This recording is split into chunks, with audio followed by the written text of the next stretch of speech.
it's interesting because I've been able to go do a lot of research as much as I can now, more and more information about it. And just about 2 months before he died, he reported to the aid station, and he had twisted his knee and it was swollen, and he was only out of action for about a couple of weeks and was back. And prior to this battle, and that was part of the overall battle of the Somme, the Canadian 2nd Division was going for the sugar factory near Courcelette. And there was lots of rehearsals, and there was, they put over 300 kilometers of marching on 4 days before the battle. And I think about my uncle at 29 years of age, probably not telling anybody his knee was as bad as it was, having seen what was, and trying to keep up and do all those things. And on the 15th of September 1916, when the Canadians attacked, it was the very first time tanks were ever used in war. So there were 6 tanks that went with the Canadians, the 2nd Division. And I think about my uncle coming from a rural background with the threshing gangs and the big steam engines and all of that, and seeing this monster. He disappeared in that battle. There was a huge barrage that came at the Canadians, and either he was vaporized or not found, but he went missing that day and he was never found.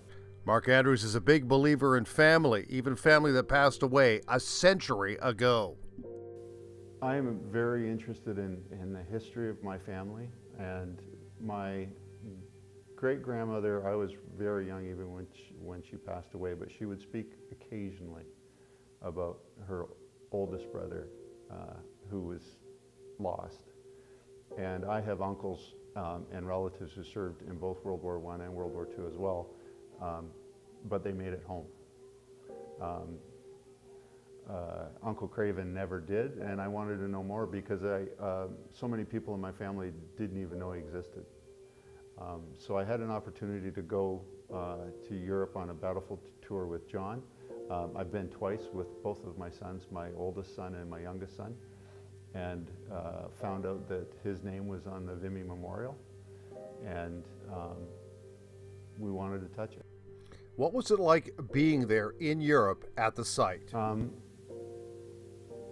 Sadness, pride, loss, but standing there both times with both of my sons. They were young teenagers.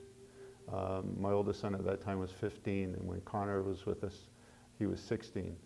And looking at them and talking about that, it was one that we can't forget this. We can't forget the thousands of headstones you see, the thousands of names you see on the Vimy Memorial, that every one of those names has a family, the thousands of names on the Mine Gate, the thousands of names on headstones, and there's no names on a lot of them that just says known unto God, a Canadian soldier known unto God, a Canadian soldier of the Great War.